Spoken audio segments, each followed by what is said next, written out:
कैसे हैं आप सभी? आई होप अच्छे होंगे, राइट। चलिए मैं होगी तो प्रजापति टीचर पे आज से जो स्वागत करती हूँ और आज मैं आपके लिए लेके एक्सरसाइज 5.3 का क्वेश्चन नंबर 11। तो प्लीज ध्यान समझना, साथ ही लाइक शेयर करना मत भूलना। ओके बच्चों, आइए स्टार्ट करते हैं। देखिए क्या कहना है इस क्वेश्चन में। यदि किसी एपी के प्रथम n पदों का योग 4n माइनस n स्क्वायर है तो इसका प्रथम पद अर्थात s1 क्या होगा, प्रथम दो पदों का योग क्या होगा, दूसरा पद क्या होगा और इसी प्रकार तीसरे, 10वें और 9वें पद ज्ञात कीजिए। तो आपने देखा बच्चों, इसमें छोटे छोटे 4-5 सम हमें सॉल्व करना है। ठीक है, प्रथम पद भी बताना है, दो पदों का योगफल भी बताना है, तीसरा पद भी बताना है, इसी तरह आगे के भी छोटे छोटे सम सॉल्व करना है। अब क्वेश्चन में इंपॉर्टेंट पॉइंट क्या है, n पदों का योग, मतलब कि एसएन हमें दे रखा है, एसएन मतलब पदों का योगफल हमें दे रखा है 4n माइनस n स्क्वायर। ठीक है, और इसी के थ्रू हम प्रथम पद, दो पदों का योगफल और अदर सम सॉल्व करेंगे। That's clear. तो आइए देखते हैं कैसे हम सम सॉल्व करेंगे। तो हमें दिया गया है, क्या दिया है बच्चों, सबसे पहले n पदों का योग। अब n पदों का योग कितना है, जिसे हम एसएन लिखते हैं क्योंकि पदों का योगफल एसएन से होता है, जिसे इंग्लिश में सम्मेशन बोला जाता है, राइट। तो 4n माइनस का n स्क्वायर, ये तो हमें पता चल गया है। अब क्वेश्चन बनता है प्रथम पद। तो प्रथम पद फाइंड करने के लिए पहले हम समांतर श्रेणी मन से बना लेते हैं। अब देखिए समांतर श्रेणी क्या हो जाएगी, मतलब कि एपी क्या हो जाएगा, जिसे मैं मन से ले रही हूँ a1, a2, a3, ज्यादा नहीं ले रही हूँ, 3 पद ही ले रही हूँ। ठीक है, इनको मैंने मान लिया कि हमारी समांतर श्रेणी a1, a2, a3, क्योंकि मैंने ऐसा क्यों किया आप खुद ही देख सकते हैं। प्रथम पद मेरा ये रहा, दो पदों का योग, तो इन दो पदों का योग, इस तरह से मेरे को अलग अलग कंडीशन में सॉल्व करना है, राइट। अब हमें सम के अंदर दूसरी इंपॉर्टेंट बात क्या कही गई है, जो प्रथम पद है उसे हमें क्या मानना है, s1 मानना है, राइट। वैसे तो प्रथम पद n1 होता है, आपने पहले भी सम किए हैं, बट इसमें हमें सम के अंदर s1 दिया है, तो a1 के प्लेस पर मैं क्या लिख सकती हूँ, s1, और s1 बराबर होगा a1 के। क्यों बराबर होगा, क्योंकि ये दोनों आपस में a1 और s1 बराबर है, हमें सम के अंदर ही दिया गया है। तो s1 इक्वल टू a1, तो ये तो हमने इसके बराबर प्रथम पद रख दिया।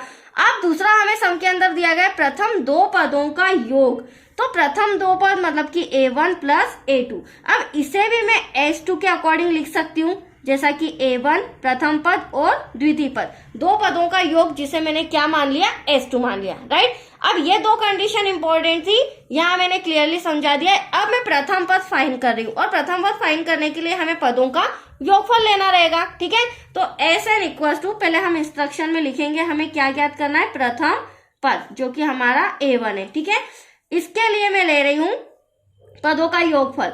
अब देखिए यहाँ पर मैं ले लेती हूँ sn equal to 4n minus का n स्क्वायर। अब ये जो आप n देख रहे हैं ना, यहाँ पर n की जगह में क्या रख रही हूँ, 1। तो यहाँ इंस्ट्रक्शन में लिखेंगे यदि n बराबर 1 रखने पर, राइट। तो n बराबर 1 रखने पर तो यहाँ पर भी क्या हो जाएगा, s, n के प्लेस पर क्या हो जाएगा, 1। तो आप देख सकते हैं s1 मतलब कि मेरा प्रथम पद आ जाएगा यहाँ से। 4n के प्लेस पर हो गया हमारा 1 माइनस n के प्लेस पर हो गया हमारा 1। अब इसे ही हम सॉल्व करेंगे, राइट। s1 इक्वल टू 4 1 जा 4 माइनस 1 1 जा 1। अब 4 में से 1 गया, बचा क्या हमारे पास 3। तो s1 इक्वल टू क्या आया हमारा 3, और s1 को हमने क्या माना था बच्चों, a1 माना था। तो यहाँ पर मैं लिख सकती हूँ क्योंकि s1 और a1 बराबर है, तो a1 बराबर 3, मतलब कि हमारा प्रथम पद आ चुका है। That's clear. पहली चीज तो मैंने सॉल्व करके ले आया। अब दूसरा हमें सम के अंदर क्या कहा गया है, प्रथम दो पदों का योग ज्ञात कीजिए। तो प्रथम दो पद हमने क्या माना था, प्रथम दो पदों को s2 माना था। तो चलिए अब यहाँ पर भी हम लिखेंगे, पहले तो हम लिख लेते हैं इंस्ट्रक्शन में दो पदों का योगफल। अब वो दो पद कौन कौन से हैं, वो दो पद है a1 प्लस a2, जिसे हमने क्या माना था, s2 माना था। अब देखिए हम वापस से फॉर्मूला लिखेंगे, फॉर्मूला नहीं, n पदों का योगफल लिखेंगे, sn equal to 4n minus का n स्क्वायर। अब यहाँ पर मैं n बराबर 2 ले रही हूँ, क्या ले रही हूँ बच्चों, n के प्लेस पर 2। तो यहाँ पर मेरा s2 हो जाएगा, राइट, और s2 आने से हमारा क्या क्लियर हो जाएगा, दो पदों का योगफल। अब 4 ऐसा का ऐसा, n के प्लेस पर हम लिख देते हैं 2 माइनस वापस से 2 का स्क्वायर, s2 इक्वल टू 4 2 जा 8, 2 2 जा क्या हो जाएगा 4, 8 में से 4 क्या इक्वल टू 4। इसका मतलब कि s2 हमारा क्या आया है 4, और s2 क्या था हमारा a1 प्लस a2। तो आप देख सकते हैं बच्चों, जो मैंने यहाँ पर स्टार्टिंग में समझाया था वो हमारे 2 पद आ चुके हैं, मतलब कि प्रथम पद भी आ चुका है और 2 पदों का योगफल भी आ चुका है। ठीक है, अब हमें सम के अंदर क्या कहा गया है, दूसरा पद क्या होगा, राइट। तो देखो प्रथम पद तो हमारे पास है, प्रथम पद हमारे पास क्या है 3, बट हमारे पास दूसरा पद नहीं है। दूसरे पद के लिए हमें यहाँ पर क्या कहा गया है, 2 पदों का योगफल 4। तो यहाँ दूसरा पद निकालने के लिए यही इंस्ट्रक्शन में लिखूंगी। आइए देखिए, यहाँ पर मैं रिटर्न कर रही हूँ। देखिए बच्चों, इसमें छोटे छोटे बहुत सारे क्वेश्चंस हैं, इसलिए आप कंफ्यूज मत होइएगा। अब हम निकाल रहे हैं दूसरा पद, दूसरा पद मतलब A2। अब A2 निकालने के लिए हम क्या करेंगे, A1 प्लस A2, 2 पदों का योग कितना है 4 है, राइट। पहला पद हमें पता है, पहला पद हमारा 3 है, दूसरा पद तो हमें फाइंड करना है। तो A2 इक्वल टू प्लस का 3 इधर आके माइनस का हो जाएगा, तो A2 इक्वल टू 1।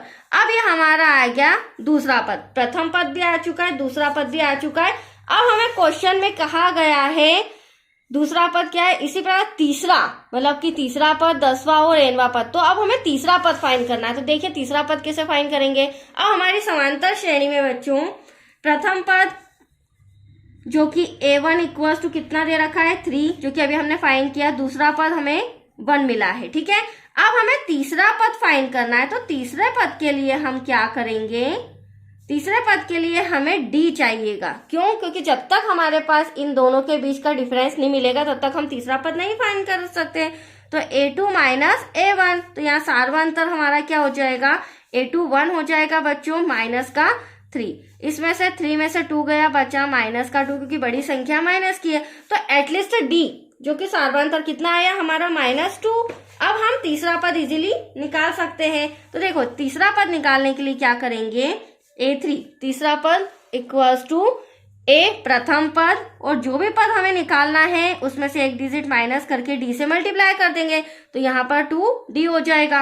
अब प्रथम पद तो आपका 3 दे रखा है, वो मैं लिख रही हूँ, प्लस 2 ऐसा का ऐसा, D हमारा क्या आया सार्वंतर माइनस का 2। इसे सॉल्व करेंगे, प्लस माइनस माइनस 2 2 जा 4, 4 में से 3 गया, बचा 1, बट बड़ी संख्या क्या है माइनस की। तो आप देख सकते हैं हमारा तीसरा पद भी A3 इक्वल टू आ चुका है।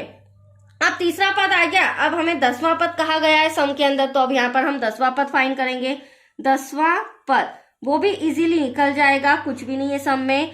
तो A10 इक्वल टू प्रथम पद, मैंने अभी आपको समझाया था, जो भी पद निकालना उसमें से एक डिजिट माइनस करके D में मल्टीप्लाई हो जाएगा। अब प्रथम पद तो आपका 3 दे रखा है जो मैं यहाँ पर लिख रही हूँ, प्लस 9 ब्रैकेट में D हमारा क्या आया है माइनस का 2, तो ये रहा माइनस का 2, 3 ऐसा का ऐसा, प्लस माइनस माइनस 9 2 सा क्या हो जाएगा 18। अब 18 में से 3 गया तो हमारे पास क्या बचा 15, बट बड़ी संख्या माइनस की है। तो यहाँ पर 10वां पद भी मैंने आपके सामने सॉल्व करके बता दिया, राइट। अब आप सोचे होंगे मैडम ये दोनों आंसर माइनस में ही क्यों आ रहे हैं, तो एटलीस्ट हमारा जो D है ना बच्चों सार्वांतर वो माइनस में है, तो इसका तीसरा पद 10वां पद माइनस में आ रहा है। अब हमें लास्ट क्वेश्चन कहा गया है nवें पद ज्ञात कीजिए, मतलब nवां जो पद है वो भी फाइंड कीजिए। तो nवां पद फाइंड करने के लिए हमें an का फॉर्मूला लगाना होगा, राइट। nवां पद, इसके लिए हमें लगाना होगा an इक्वल्स टू प्रथम पद plus n minus 1 bracket close D। अब हमारे पास सारी चीजें अवेलेबल है। प्रथम पद जो कि मैंने अभी आपके सामने निकाला 3, तो वो मैं यहाँ लिख देती हूँ, प्लस n तो हमें फाइंड करना है माइनस का 1, D आपके सामने माइनस का 2 दे रखा है जो कि अभी फाइंड किया हमने। तो 3 प्लस माइनस माइनस, क्यों, क्योंकि 2 का मैं इस ब्रैकेट में मल्टीप्लाई कर रही हूँ, तो यहाँ से यहाँ तक मल्टीप्लाई है, तो यहाँ पर प्लस माइनस माइनस होगा बच्चों। 2 का n में करेंगे तो 2n आ जाएगा, माइनस माइनस प्लस 2 का 1 में करेंगे 2 1 जा 2। अब आप देख सकते हैं 3 और 2 कितना यहाँ पर नजर आ रहा है 5, दोनों प्लस करेंगे तो 5 आ जाएगा क्योंकि दोनों प्लस के हैं, और माइनस का 2n। अब इसके आगे जो है वो हमारे पास सॉल्यूशन नहीं हो सकता है, और हमारे पास अंतिम पद तो सम के अंदर दिया हुआ ही नहीं है। हाँ, यदि यहाँ पर अंतिम पद होता तो एग्जैक्टली मैं n का मान निकाल सकती थी। तो आप अपने एनसीईआरटी बुक में भी देखेंगे, दैट्स योर आंसर, यही n का मान दे रखा है। तो आया आपको समझ में। चलिए ये सब हमारा कंप्लीट हो चुका है। अब नेक्स्ट वीडियो मिलेगा आपको क्वेश्चन 12 से रिलेटेड। ओके बच्चों, थैंक यू।